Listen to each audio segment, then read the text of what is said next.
Thank you, Liz. And could I please ask everybody to turn off your audio if you are not speaking? And I am just going to share my screen very quickly to introduce Ronaldo.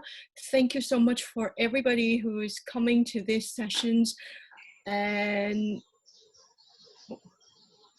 I'm just going to share my screen very quickly for our welcome. Yes. Hello, everybody. As I want to say before we start our sessions, that we will be recording this seminar. So could you please turn off your audio and video? It's on the bottom left corner of your menu bar. That's for your protection.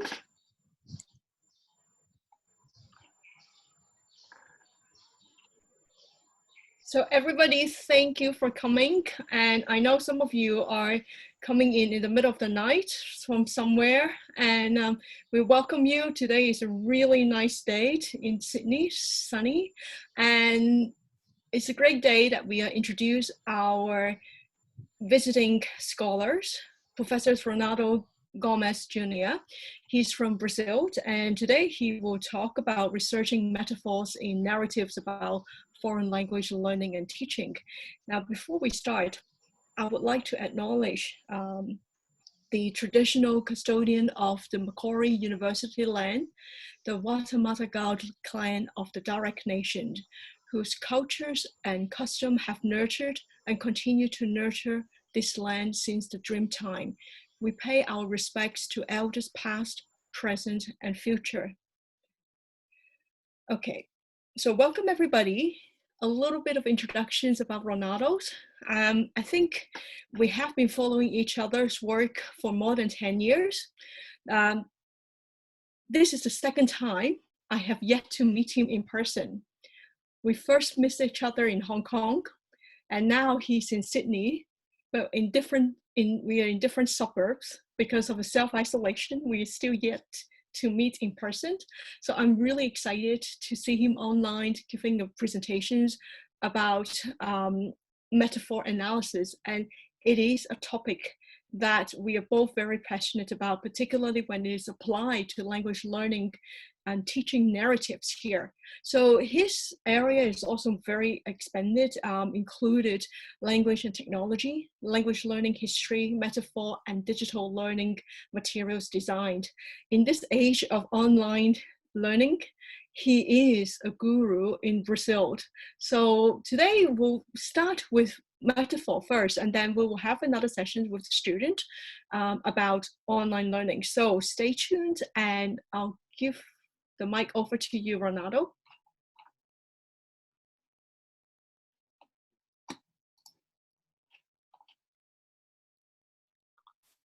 So can you hear me now? Okay, so thank you so much, Alice, for the introduction. Actually, it is our second. We've been following each other's works for a long time, and I'm very happy that we can finally work together here in Sydney. I will share my screen here now, and I hope you're seeing my slides. So today I'm going to talk a little bit about my experience in researching metaphors in narratives about foreign language learning and teaching. And my presentation will be divided in 5 parts. The cognitive theory of metaphor first, and then I will talk about the research on metaphor narratives, and I mean in the last decades, and then I will describe some of my studies, and finally I will address some emerging issues and future research trends. So as Alice mentioned, I'm Ronaldo Gomes Jr., and I am a professor. Okay, I am a professor in Brazil in a university called UFMG, which stands for Federal University of Minas Gerais. It is in a city called Belo Horizonte, and which in English is, would be translated to Beautiful Horizon. It's a very beautiful city, and I'm very happy to be there. And I'm interested professionally, I'm interested in metaphors of foreign language learning, especially learning affordances of digital technologies, out of school learning and digital design, both working with both linguistic aspects and also development of teaching materials. Well, so I will start first talking about the cognitive theory of metaphor and how it illuminates us in metaphor analysis and in narrative analysis. So according to Mark Turner, we have a literary mind, okay? And when he says that, he's very emphatic, and he says that the literary mind is not a separate kind of mind. It is our mind. The literary mind is the fundamental mind. And so to illustrate his idea, to explain a little bit more of his idea, he gives an example using the Arabian Nights, the 1001 Nights, the book. Okay, and now I have something to cheat here. I'm going to read. So in order to contextualize his thesis, he initially presents an excerpt from the 1001 Nights, a famous collection of short stories from Arab literature, written between the 13th and 14th centuries. And one of the points that makes this work so engaging is the fact that the stories are all interconnected, that there is a thread that runs throughout the entire narrative. And in this book, we are involved with the story of the king of Persia. And he was betrayed by his wife, and he becomes very disillusioned. And he decides to spend each night of his life with a different wife, who would be killed the next morning. So with a plan to end the king's truculent idea, Scheherazade offers to be the next bride. And her idea was to tell stories that would catch the king's attention, so he would want to hear the continuation of the story in the following night. In this way, she wouldn't be killed. And her plan is very successful. And to continue living, she created 1001 stories to be heard, to be read actually every night. That's why we have the 1001 Nights.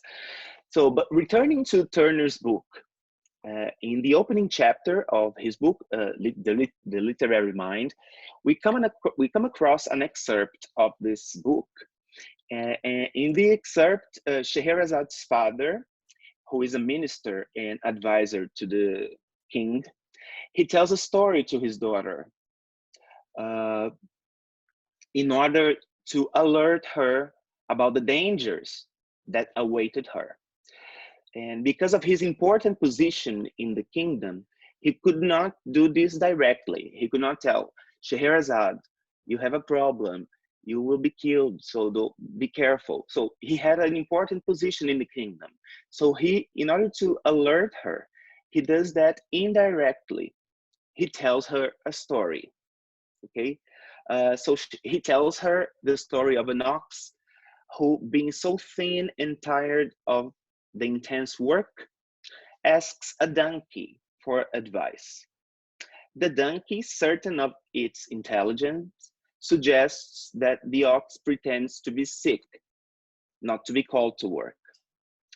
And the plan works, but not as the donkey expected, because the farmer orders the donkey to do all the work in the place of the ox. So this is a way that Scheherazade's father found to alert her, his daughter.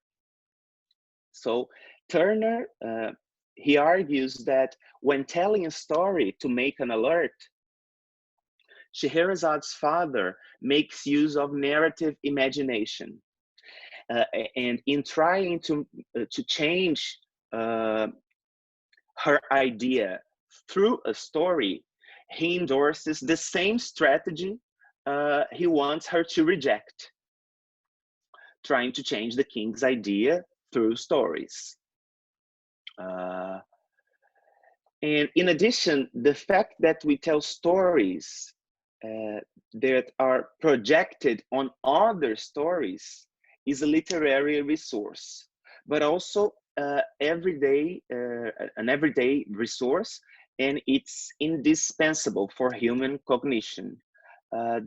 So his conclusion is that our thinking is constructed through stories that are projected in several orders. So in a way, our imagination has a processing similar to metaphorical processing, since the stories we tell are projected in other stories. And it's important to highlight also that the common sense sees the stories as a predominantly retrospective movement. However, in a cognitive view, our stories would be projected in past stories, and would also direct us to future events. Just like Scheherazade's father, he told her a story based on a past experience or an imaginary past experience, but to alert her about the future.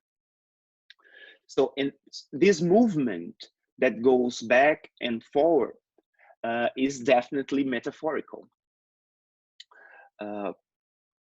So Turner is very emphatic, and he says that stories, it is our chief means of looking into the future, of predicting the future, of planning, and of explaining. So here he contradicts the common sense that claims that stories are just about the past. And his conclusion in the book is, and I quote here now, "The story I have offered reverses the view that language is built up from the sober to the exotic, that out of syntactic phrase structures one builds up language, and that out of language one builds up narrative, and that out of narrative, literary narrative is born as a special performance, and that out of literary narrative comes parable." He says that it works the other way around. Story precedes grammar, and parable is the root of the human thinking. So it is that's what I call the cognitive turn. Let's see here. Okay. Well, so when we talk about the cognitive turn in metaphor studies, we cannot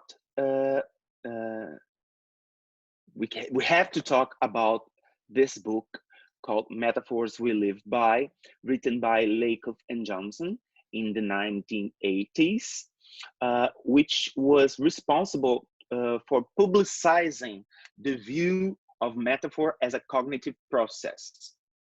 But actually, this cognitive theory of metaphor goes way back. Many philosophers and many authors before Lakoff and Johnson had already seen metaphor as a cognitive process. Even Aristotle, not that explicitly, but this view is not a Lakoff and Johnson's view, but they were responsible for making it public and making it more known. And according to Lakoff and Johnson, metaphors are not merely an ornament in language as a literary resource to embellish or to make a text more beautiful. Actually, it is a conceptual tool for constructing and reconstructing and creating reality. So in this view, we think metaphorically.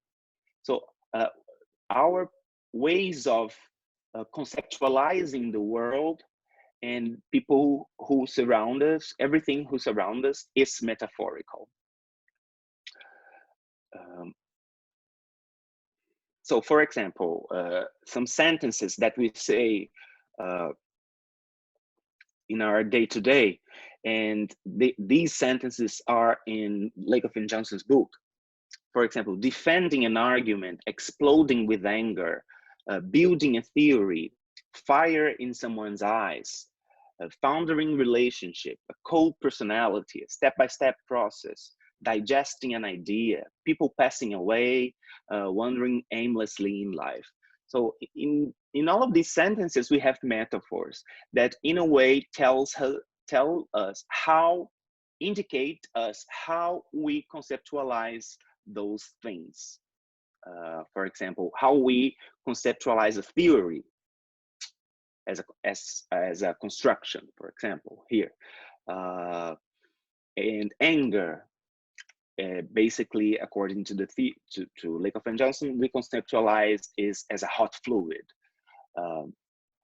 So in a way, this book was a turning point in the history of metaphor studies that saw it as a cognitive way of cognitive process that structure our conceptualizations. So, and then they have a definition of a very important concept, which is conceptual metaphor. And in this notion, the conceptual metaphor is understanding one domain of experience that is typically abstract in terms of another that is typically concrete. And it comes from our day-to-day experiences, our embodied experiences. That's why this mapping between concrete and abstract. And is a systematic set of correspondences between two domains of experience. Okay, so I'm going to talk a little bit about this correspondence. So for example, here we have some visual metaphors and some images. And in all of them, we have manifestations, materializations of a conceptual metaphor, okay? Which is anger is fire, right? And as I said, we used more concrete experience as fire to deal with something, to conceptualize something that's very abstract, like anger. So we have two domains here, a source domain and a target domain. So basically the source domain is the domain that provides the meaning for the conceptualization. So here we have both two domains, fire and anger, and in which we can map elements from both domains. So the cause of the fire would be the cause of the anger. Causing the fire, causing the anger. The thing which is on fire is the person, right?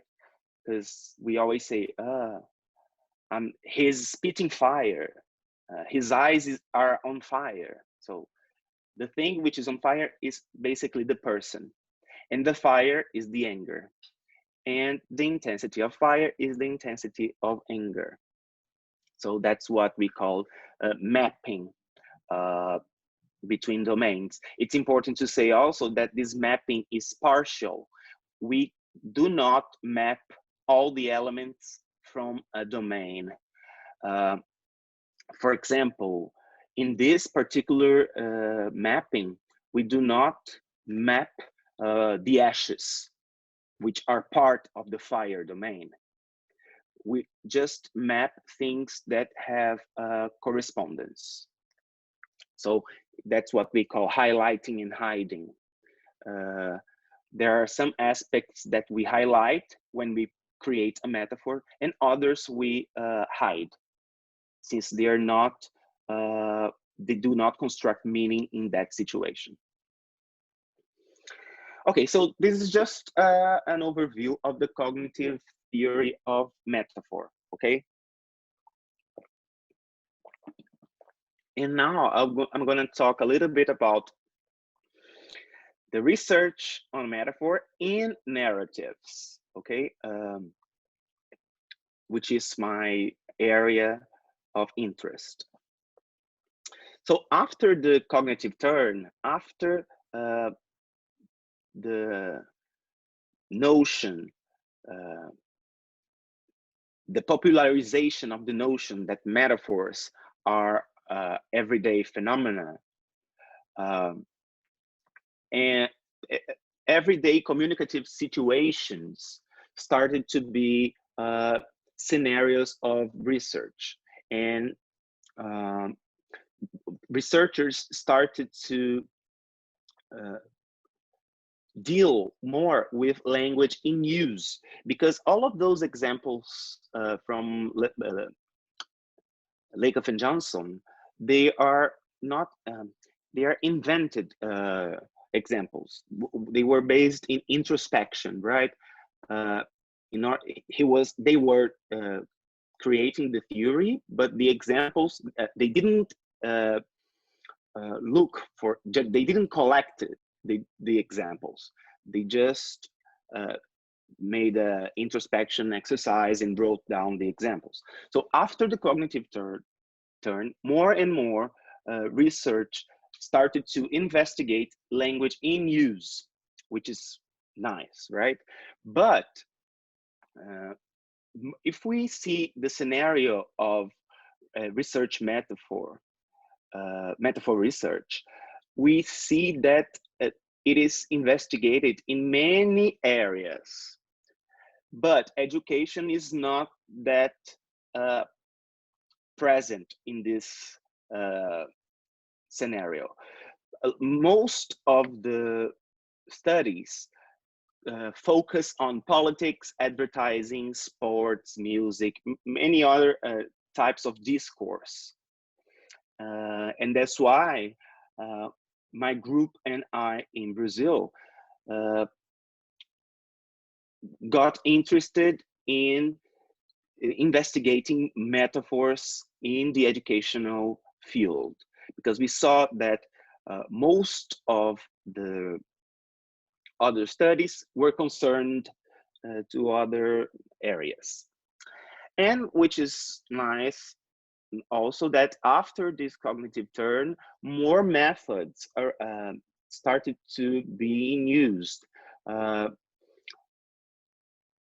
Due to the advance of technology, now we can use corpora and corporate tools to analyze metaphors also, and also studies that deal with multimodality are also considered a new method in these studies, because before the cognitive turn, all metaphors studied were verbal metaphors, and we see now that we can create and produce metaphors using many different modes, including facial expressions, for example. So after the cognitive turn, more and more studies started to be concerned about that. And according to Jensen, metaphors enable the connection of information about a familiar concept to another familiar concept, leading to a new understanding where the process of comparison between the two concepts acts as as generators for new meaning. And that's why metaphors are good resources for research on education, because you can investigate aspects related to education, learning, teaching in an inductive way rather than an indirect way, rather than asking the person to talk about the subject you are researching. You invite the participant to talk, and then the metaphors will emerge, and in this way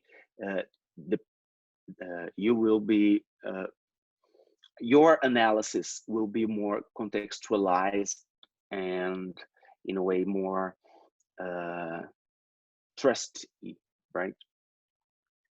So there's Clendening and Connolly, they're excellent and very important researchers in metaphor in narrative research, and they see language as reliable vehicle for collaboration between researcher and participant that broadens interpretation and understandings about education. And Clendening also actually in 1986 she said that metaphors indicate what teachers think about teaching and guide their practices in the classroom. So here we can see this cognitive approach that metaphors, they not only indicate what we think, but they also guide what we do. So analyzing metaphors that emerge from the stories of learners and teachers enables us to understand what and how they think. Okay, so that's the link between metaphors and narratives. Okay, investigating the stories they tell, we can understand the stories in which they are projected. Because remember that I said, every time we tell a story, we project it, even unconsciously, we project it on other stories, real or imaginary. The metaphors that guide learning and teaching, and the domains that are used in these conceptualizations, right? So that's why metaphors and narratives are a very good match. Because when we tell stories, we definitely use metaphors. We use metaphors in all situations of our lives. So asking the participant to narrate, metaphors will automatically emerge. And focusing on those metaphors, we can understand the whats and hows that I have just mentioned here. So, so in retrospect, I will start talking a little bit about the history of metaphor research in narratives. Okay, it started in the 90s. Okay, just after that boom in 1980s, and the research in the 1990s can be seen as a demonstration of how revealing metaphors are and how they can assist the education of foreign language teachers. But we can see a deductive reasoning in those studies. I will show some studies right now. So the first one that I could find, I've been trying to map the story of metaphor analysis in language education. And the first study that I found is called Metaphors We Work By, clearly an allusion to Lakefield Johnson's title. And this study was conducted in a Japanese class with in-service English teachers. And the teachers were making comments throughout the class, and these comments were highlighted and then analyzed. So Thornbury saw that basically the metaphors talked about the acquisition theories, right? As if the metaphors that they produced were influenced by the theories that they were studying. And the participants also saw a classroom as a moving object, and the learning as a computational mechanical process. Okay, language was seen as substance and object that we can lose, process, and manipulate. So all this mechanical and computational rationale was seen in the metaphors that the participants produced. And according to Thornbury, stimulating the production of metaphors and the subsequent reflection must be incorporated into teaching education, just because of this reflective approach of metaphor. Another one was called Metaphors We Teach and Learn By, again, an allusion to Lakoff and Johnson's work. And here, Bloch investigated students and teachers at a Spanish language institute, and he conducted oral interviews. And he saw metaphors related to the teachers and learners. And he saw that the teacher was seen as a contracted professional. I mean, it hired professional, but he said he used contracted professional because in the metaphors, we can see the allusion to a contract that is established. A teacher as a supporting father, and the learner as an active client. So these were the metaphors that teachers produced. And the metaphors that learners produced were: the teacher is a contracted professional, an investigator, a god, a dedicated professional, a friend, and a law agent. And he says that he highlights the importance of metaphorical analysis to investigate how similar or distinct the agendas of learners and teachers are, because he could see that sometimes the agendas were similar, but some other times they were really different. So he points out to the importance of investigating metaphors to at least diminish this gap. And another one, I put it here because it was the first study to use visual narratives that are very trendy nowadays, was conducted by Swales in 1994. So Swales investigated the perception of English students at a language center in Dubai. And Swales saw many conceptualizations of language involving nature and life in the local territory, family, and the power provided by education. So that's why we can also see that metaphors indicate perception about education that are also culturally constructed. And analysis should consider this, the participants' point of view. I'm going to show you some metaphors of Brazilian participants, and you will see that they may be different from the metaphors you would produce or your students would produce, for example. Okay, and then after the 2000s, we can see if we analyze the studies, we can see the impacts of digital technology on how we create meaning in narratives. And also we can see a more indirect approach, because in the other studies that I mentioned, the approach was very direct. So the researcher asked the students to produce metaphors. And after the 2000s, research started to be more indirect and inductive. So participants are stimulated to narrate and to to use language, and then the researcher collects the metaphors that emerge. So metaphors 2.0. The studies privilege situated discourse and emic perspective. So these perspectives gradually gain space.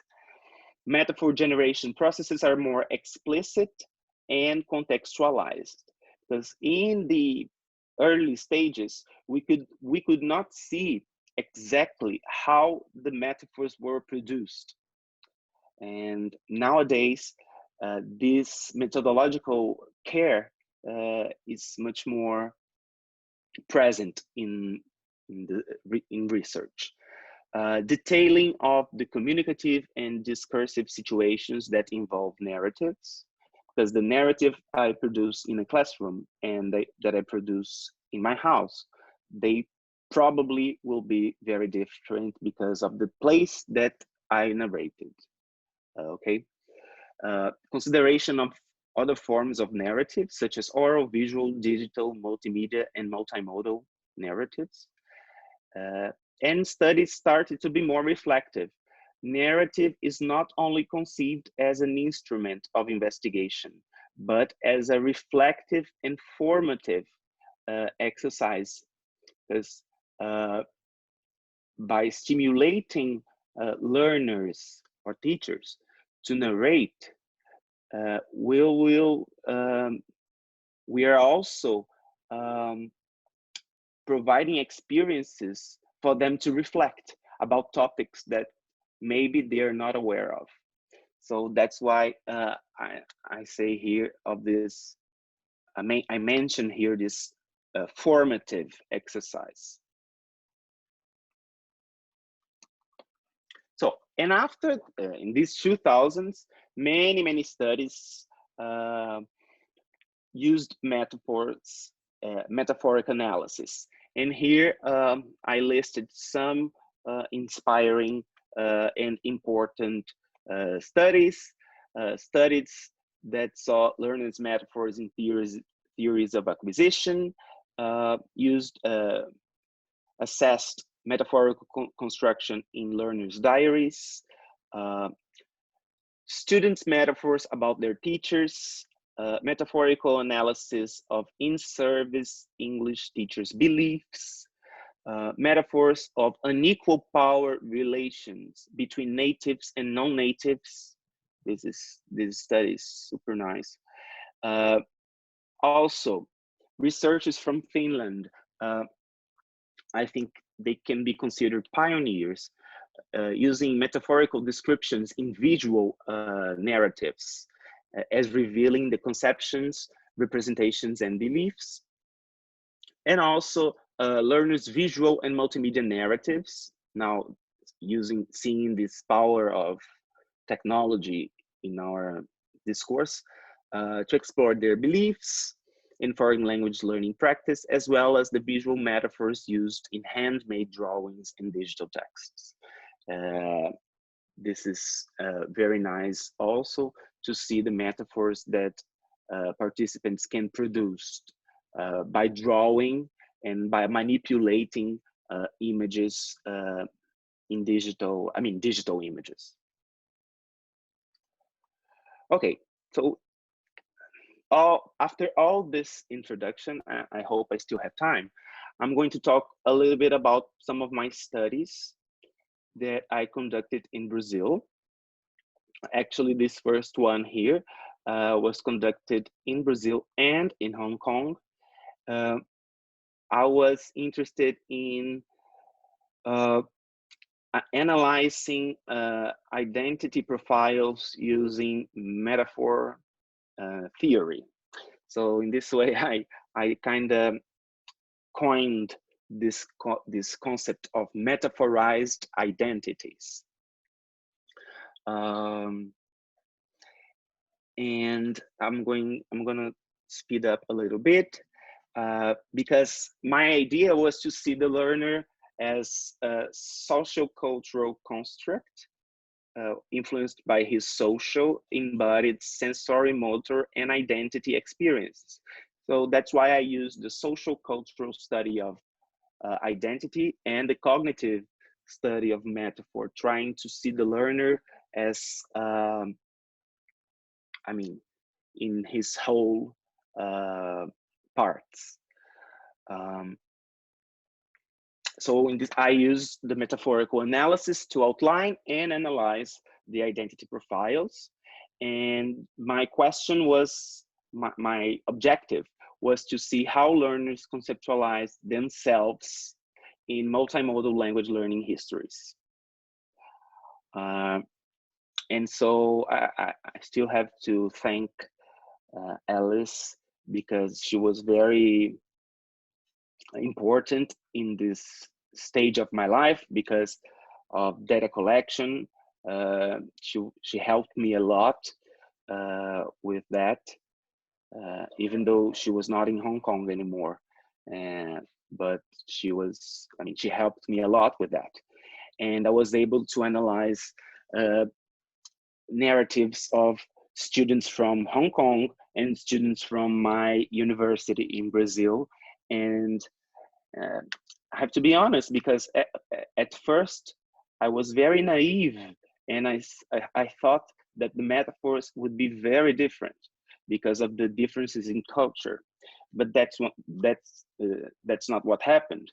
I found many similarities, a little bit of different conceptualizations, but in general, I concluded that although we have different cultures and we live very far from each other, we have very similar learning experiences. Okay, so one metaphor, and in this study, I was concerned with metaphors that the learner produced about himself or herself. Okay, not the metaphors that they produced about the teacher or about the school.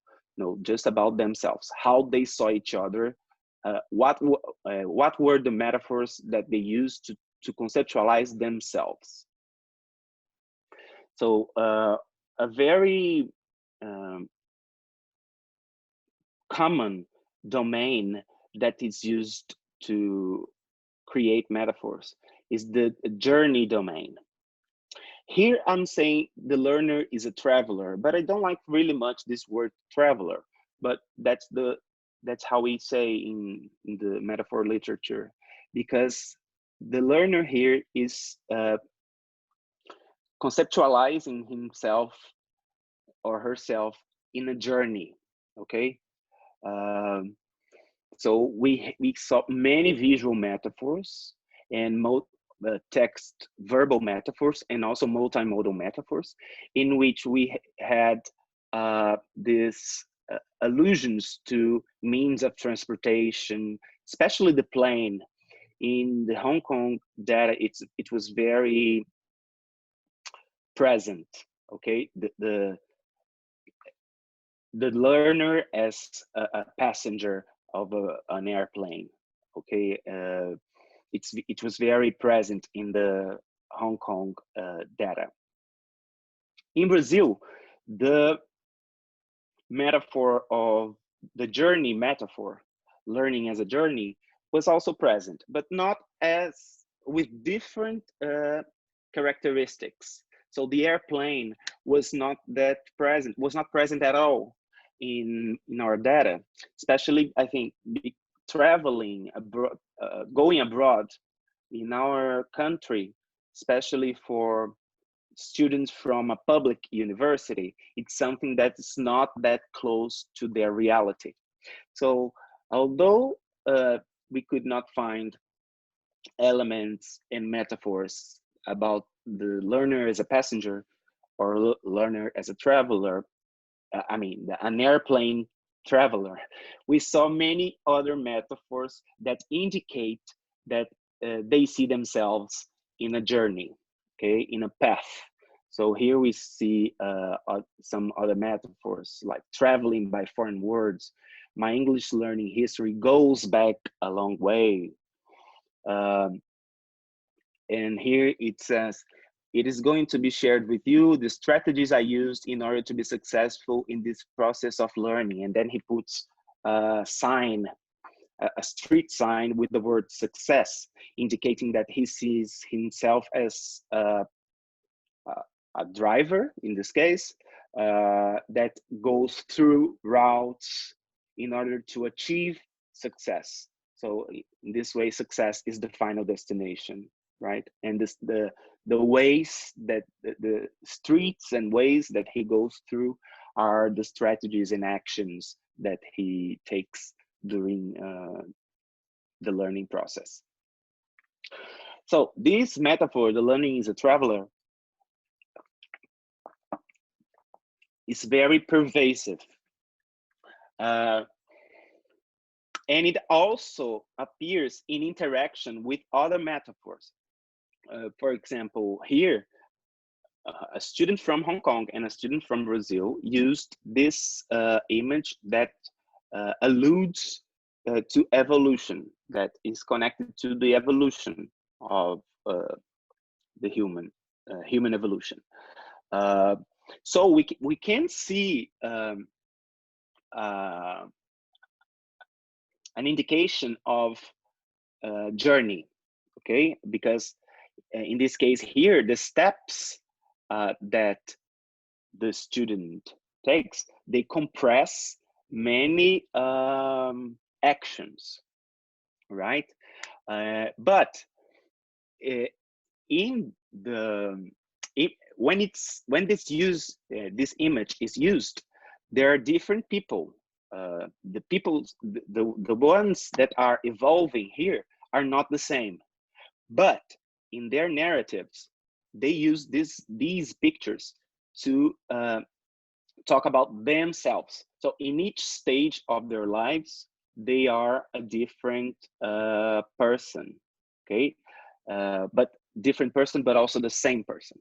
So that's why we use another theory to analyze that, a theory of conceptual integrations, because here the domain of journey is being used, but also the evolution domain is being blended, and through that emerges a different kind of learner.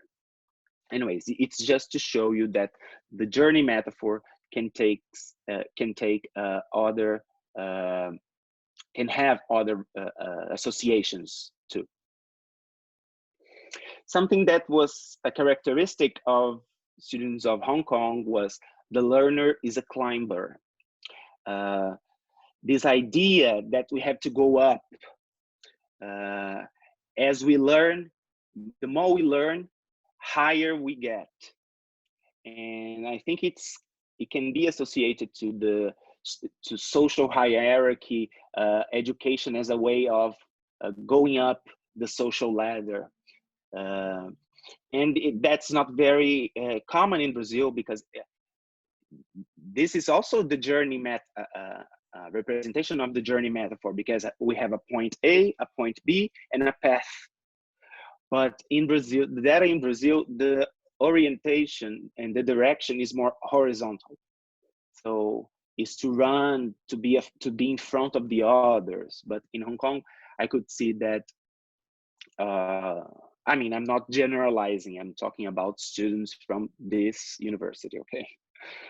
City University of Hong Kong. A lot of metaphors that indicate this going up, climbing, it was very common. And also the learner is a gambler. Many metaphors, in many metaphors, learners conceptualize themselves as gamers. So as if learning English was playing a game. But in the data in Hong Kong,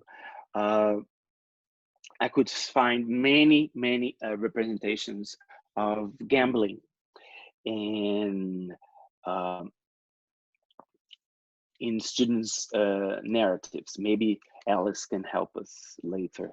I did not try to generalize anything. It was just something that emerged from data. For example, something that was very common in Brazilian data is like the learner is a baby. Associating the learning to speak a foreign language to the language acquisition of a baby. That's very common in Brazil. And something that was also seen in Brazil, this is the learner is an animal. In this metaphor, the student says, I consider myself as a culture vulture. I mean, an animal that is known for eating others, right? And it's very part of our culture in Brazil. I mean, we don't eat each other. We don't eat each other's flesh, but this anthropophagic philosophy of like metaphorically devouring other cultures, you know. This is very common in our artistic movements, and we call it anthropophagic movement, right? So this can be also related to our culture. I think I'm going to be very fast now. So what I call metaphorized identities are metaphors that learners use to conceptualize themselves and give us linguistic evidence of how identity constructions occur cognitively. Okay, so that's what I call metaphorized identity. Now I'm going very fast here. This is another study that I conducted with my partner, Vera Menezes, at UFMG. And in this study, we were trying to prove that learning English is considered a journey. Because journey is a domain that we use to conceptualize many aspects in our lives, such as love, life, death, career, marriage. So Lakoff and Johnson, they have this theory that an argument is a journey. And this conceptual metaphor has many entailments. So we try to see if the metaphor learning English is a journey had the same entailments.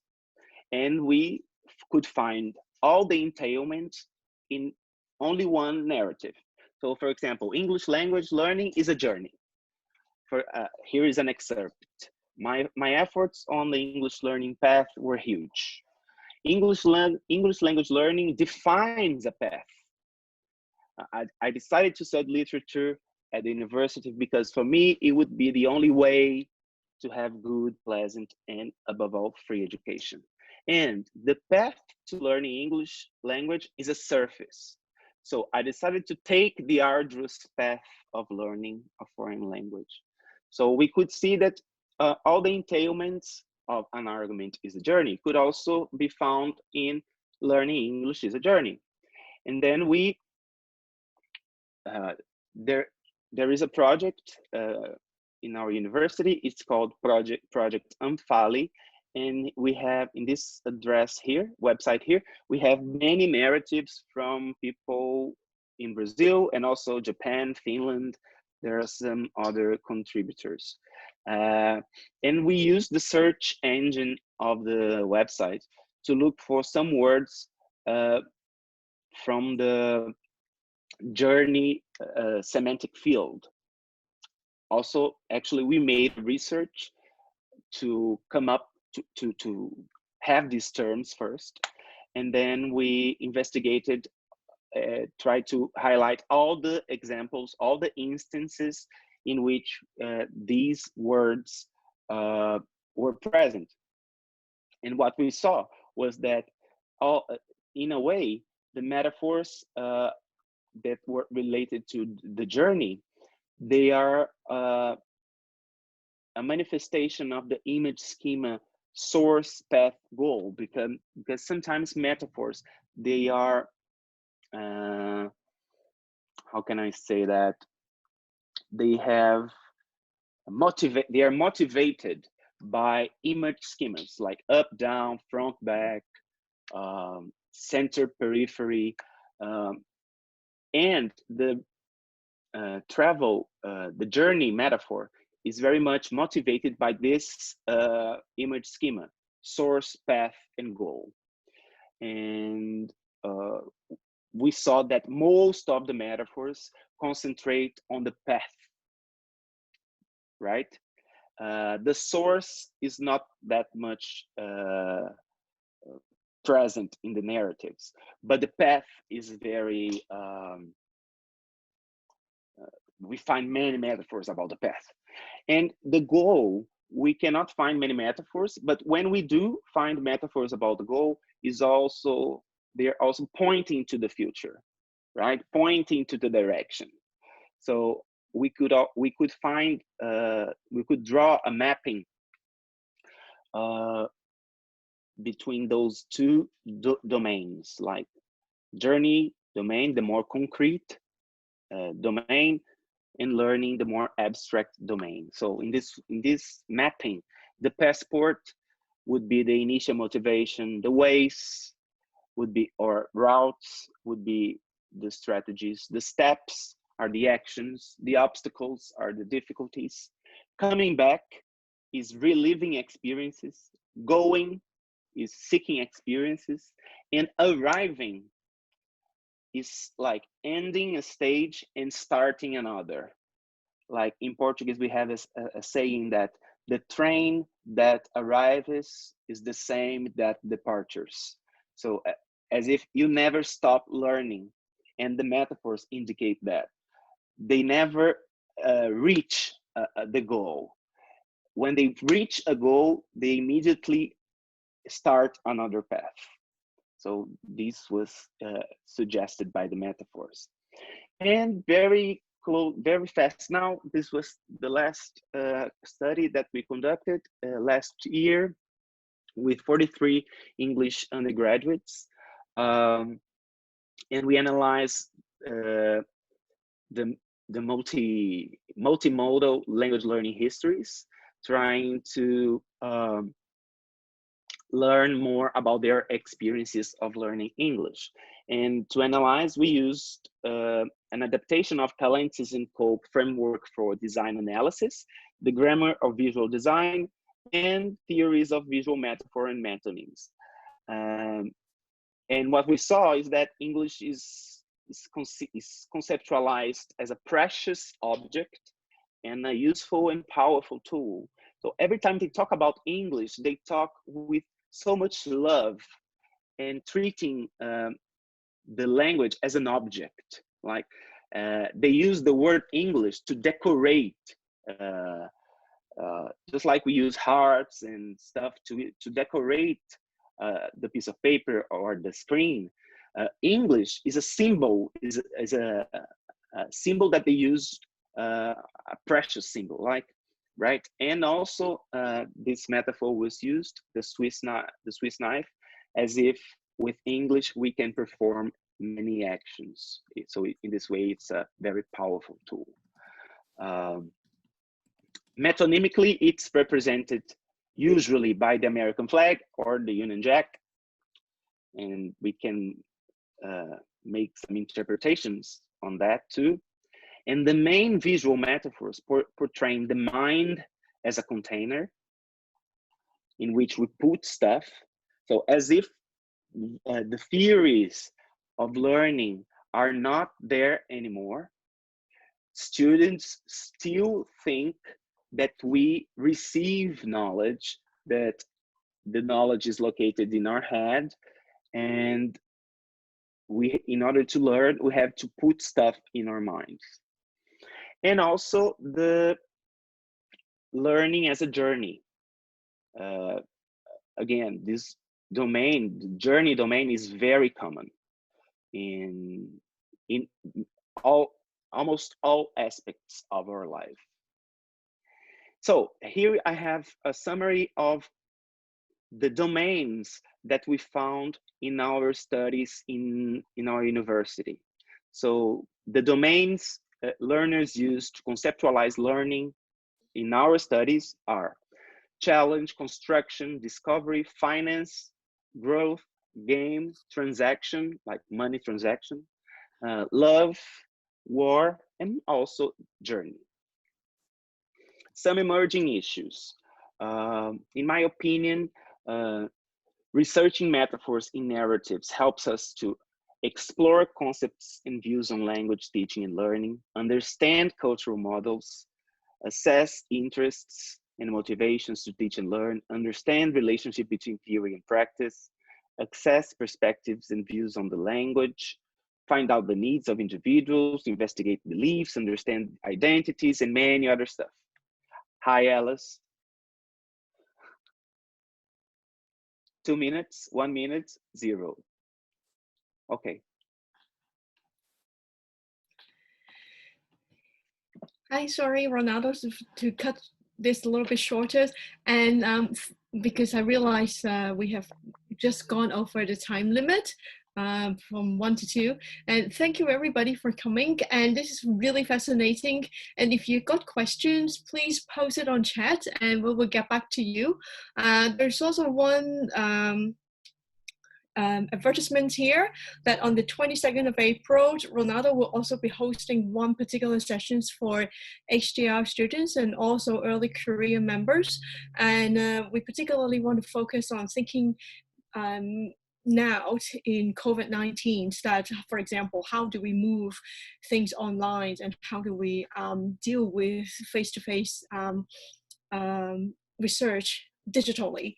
And also he will be giving a lot of good advice to rethink the doctoral journey as not just this 3 years, but think about on a longer term career development basis. And it will be really great if you have any HDR students or early career researchers who will be interested in joining us again on April 22nd. And again, the Zoom link will follow, and follow us on Twitter and follow us on Facebook as well there.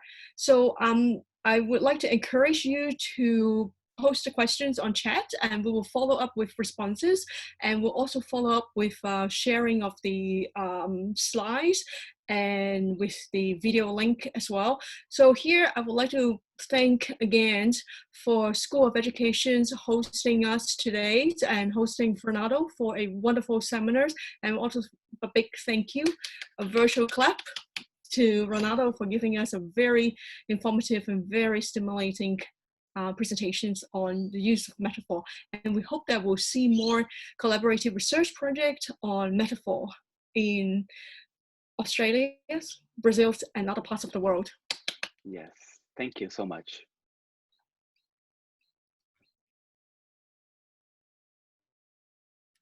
Thank you, everyone. That concludes our Tuesdays at 1 session today. Thank you very much, Ronaldo and Alice. And we will look forward to seeing you next week. Okay, bye.